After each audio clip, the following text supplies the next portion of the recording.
अस्सलाम वालेकुम दोस्तों। Shahbaz art and typing centre Karachi से आपको मैं वेलकम करता हूं। आज का हमारा टॉपिक है how to get government jobs. Government job जो है वो कैसे ली जा सकती है या इसके लिए क्या रिक्वायर्ड है। तो आज हम इस टॉपिक का जो है इसमें ये चीज़ें कवर करेंगे कि क्या क्या रिक्वायरमेंट होती है गवर्नमेंट जॉब के लिए और क्या क्वालिफ़िकेशन होती है, कैसे इसका टेस्ट वगैरह कंडक्ट होता है। तो ये हम आज इस वीडियो में पढ़ेंगे। तो फर्स्ट थिंग ये है कि गवर्नमेंट में जॉब्स कौन सी जो हैं वो ज़्यादा आती हैं, तो वो आज हम डिस्कस करेंगे। वैसे तो बहुत सारी जॉब्स होती हैं, हर कैडर की अलग अलग वैकेंसीज़ होती हैं, लेकिन हम जो आज डिस्कस करेंगे वो करेंगे द मोस्ट इम्पोर्टेंट पोस्ट्स जो हर एडवर्टाइजमेंट में आती है। जो भी गवर्नमेंट का इश्तिहार आता है उसमें ये जॉब्स आती हैं। तो let us start from the post of assistant director. First जो आपको पोस्ट मिलेगी ये असिस्टेंट डायरेक्टर की।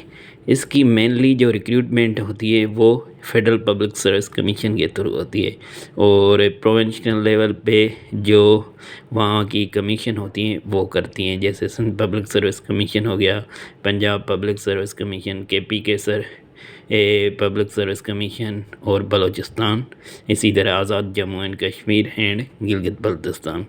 तो ये लोकल बेस पे ऐसे अपॉइंटमेंट होती है। और जो फेडरल लेवल पे होती है वो इसकी रिक्रूटमेंट करती है FPSC।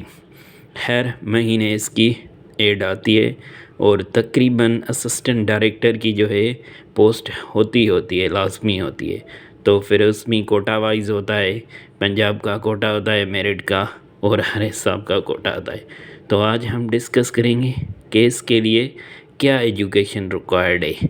तो फर्स्ट ऑफ ऑल आपको पता होना चाहिए कि इसका ग्रेड क्या है और इसकी एजुकेशन क्या रिक्वायर्ड है। तो लेट्स स्टार्ट।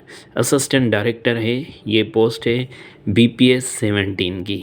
BPS का मतलब होता है बेसिक पे स्केल। इस वजह से मैंने आगे जो है ये ग्रेड भी लिख लिया है। तो ये 17 ग्रेड की पोस्ट होती है। इसकी भी जो पैकेज है तकरीबन 1+ स्टार्ट है। तो सैलरी अच्छी है माशाल्लाह ना इसकी। तो और ये करियर ग्रोथ जॉब है। आप असिस्टेंट डायरेक्टर होते हैं किसी भी डिपार्टमेंट में, तो जाके आप जो हैं तकरीबन 20 ग्रेड में रिटायर होंगे, जाके तकरीबन जॉइंट डायरेक्टर जनरल रिटायर होंगे। ठीक है, ये इसका फीचर है। अभी आगे हम पढ़ेंगे कि इसके लिए क्या क्वालिफ़िकेशन रिक्वायर्ड होती है। इसके लिए आपका मास्टर्स होना चाहिए, सिंपल मास्टर। किसी भी फील्ड में आपका मास्टर्स होना चाहिए, चाहे वो इंजीनियरिंग हो, मेडिकल हो, आर्ट हो या साइंस हो। तो आप सिंपल आपका मास्टर्स होना चाहिए, तो आप जो हैं वो इसमें एलिजिबल हैं, you can apply for this post. उसके आगे जो है और इम्पोर्टेंट पोस्ट है वो है प्राइवेट सेक्रेटरी। प्राइवेट सेक्रेटरी या पर्सनल असिस्टेंट, ये भी जो पोस्ट है ये भी BPS 17 की पोस्ट है।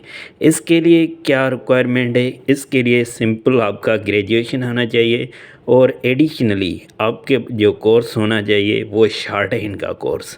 शॉर्ट हैंड जो है वो पिटमैन शॉर्ट हैंड का कोर्स होना चाहिए, इंग्लिश शॉर्ट हैंड का। ठीक है, उसके साथ आपका टाइपिंग भी होना चाहिए। तो ये आप एक इसका ये पूरी बुक आती है, ये कोर्स होता है, वो आपको करना पड़ेगा।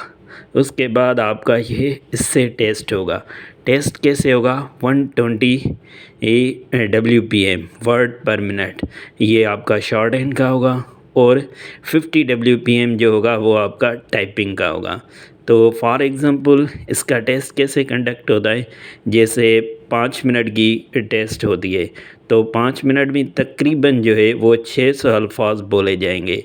तो आप जिस हिसाब से कवर करेंगे उस हिसाब से आपकी स्पीड बनती है। फॉर एग्ज़ाम्पल आप किसी भी टेस्ट में अपीयर हुए और आपने तकरीबन 500 वर्ड जो है वो कवर किए हैं। मींस आपने इंग्लिश जो वर्ड लिखे हैं शॉर्ट हैंड से ट्रांसक्राइब करके वो आपने 500 लिखे हैं, तो आपकी स्पीड जो काउंट होगी वो तकरीबन कितनी होगी 100। उसके अलावा टाइपिंग का टेस्ट होता है। टाइपिंग का टेस्ट जो है ये उस पे लिया जाता है, टाइपिंग मास्टर्स पे लिया जाता है। उसके अलावा इसके साथ CIT और MS ऑफिस का आपका कोर्स होना चाहिए। उसके बाद है असिस्टेंट प्राइवेट सेक्रेटरी। इसको फेडरल लेवल पे असिस्टेंट प्राइवेट सेक्रेटरी कहा जाता है और प्रोविंशियल लेवल पे इसको स्टेनोग्राफर कहा जाता है।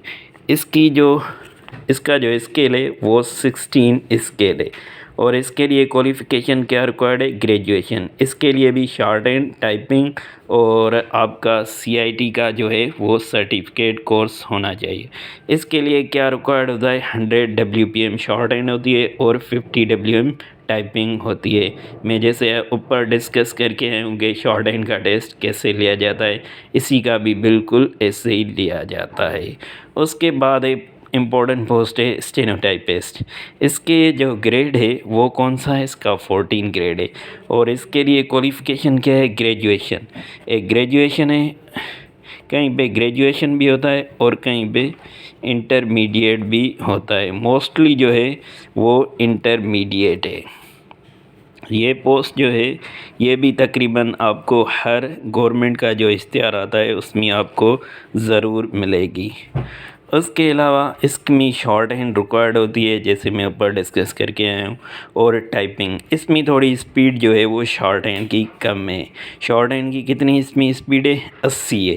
तो आप 80 जैसे कवर करेंगे तो उस हिसाब से आपका जो है वो टेस्ट होगा। उसके बाद है 40 WPM टाइपिंग है और इसके साथ CIT MS ऑफिस भी आपका होना चाहिए। उसके बाद है असिस्टेंट के लिए आपका जो है वो 16 ग्रेड है असिस्टेंट। ये भी मिनिस्ट्रियल पोस्ट है, ये भी तकरीबन हर एड में आती है। जो भी गवर्नमेंट का इश्तिहार आता होगा आप देखते होंगे कि ये भी पोस्ट आती रहती है। तो इसके लिए आपका CIT और MS ऑफिस भी होना चाहिए और सिंपल ग्रेजुएशन होना चाहिए आपका, ठीक है। उसके बाद है UDC अपर डिवीज़न क्लर्क। ये भी मिनिस्ट्रियल पोस्ट है। इसका स्केल क्या है, 13 स्केल है। इसका प्रोविंशियल लेवल पे कौन सा स्केल है, 14 स्केल है। लेकिन फेडरल लेवल पे इसका क्या है, 13 स्केल है। और उसके लिए क्या रिक्वायर्ड है, इंटरमीडिएट। उसके अलावा है इसमें भी आपको CIT का कोर्स होना चाहिए, MS ऑफिस, ठीक है। उसके बाद है lower division clerk. Lower division clerk भी बिल्कुल UDC की तरह ही होती है, लेकिन इसमें क्या होता है, इसमें आपका टाइपिंग टेस्ट लिया जाता है, ठीक है। लोअर डिवीज़न क्लर्क के लिए आपका BPS ग्रेड जो है वो कौन सा है, 11 ग्रेड है। तो ये भी एड आपको हर एड में तकरीबन मिलेगी। तो इसके लिए क्या रिक्वायर्ड है, CIT MS ऑफिस और 30 WM टाइपिंग रिक्वायर्ड है। उसके बाद है डेटा एंट्री ऑपरेटर DO की पोस्ट। तो ये भी जो आपको है उन ऊपर जो मैंने मेंशन की हैं सारी पोस्टें उनके साथ तकरीबन नज़र आएगी, क्योंकि आजकल जो दौर चल रहा है वो कंप्यूटर का दौर चल रहा है और मोस्टली जो डिपार्टमेंट है वो DO को प्रेफर कर रहे हैं ज़्यादा है। और डेटा एंट्री ऑपरेटर का जो आगे है वो फ्यूचर जो है इसका ब्राइट है। इसके स्केल क्या है, इसका भी 14 स्केल है जो स्टेनोटाइपिस्ट का स्केल है, ठीक है। और इसके लिए क्या रिक्वायर्ड है, आपका BSc होना चाहिए। क्वालिफ़िकेशन क्या होना चाहिए, आपका BSc होना चाहिए। उसके अलावा इसका कोर्स कौन सा होना चाहिए, 1 ईयर डिप्लोमा DIT में होना चाहिए। और उसके अलावा आपकी 40 WPM टाइपिंग स्पीड होनी चाहिए, ठीक है। तो ये सारी पोस्टें हैं ये जो मैंने आपसे डिस्कस की। एक assistant director private secretary, personal assistant private secretary, stenographer और stenotypist, assistant upper division clerk and lower division clerk and data entry operator. तो ये जो सारी मैंने आपसे डिस्कस की हैं ये पोस्टें, ये आपको हर एड में तकरीबन आपको नज़र आएंगी और आप इसके लिए तैयारी करें। इंशाल्लाह hopefully you will be appointed. तो ये आज हमारा लेक्चर था। इसके अलावा दूसरा मैंने जो वीडियो बनाया है वो वीडियो इनके हवाले से है कि इनकी टेस्ट्स जो हैं वो कहाँ से ली जाती हैं, कैसे ली जाती हैं, उसमें क्या क्या आते हैं, कौन से क्वेश्चंस उसमें होते हैं। तो मेरा नेक्स्ट वीडियो आपने ज़रूर देखना है। अभी आखिर में आपसे गुजारिश है कि चैनल को लाइक करें और सब्सक्राइब करें अगर आपने नहीं किया तो काइंडली, ताकि आप जैसे ही सब्सक्राइब करेंगे तो आपकी हमारी जितनी भी वीडियो होंगी वो आपको वक्तन बवक्तन मिलती रहेंगी। Thanks for joining me. Okay, अल्लाह हाफिज़, टेक केयर।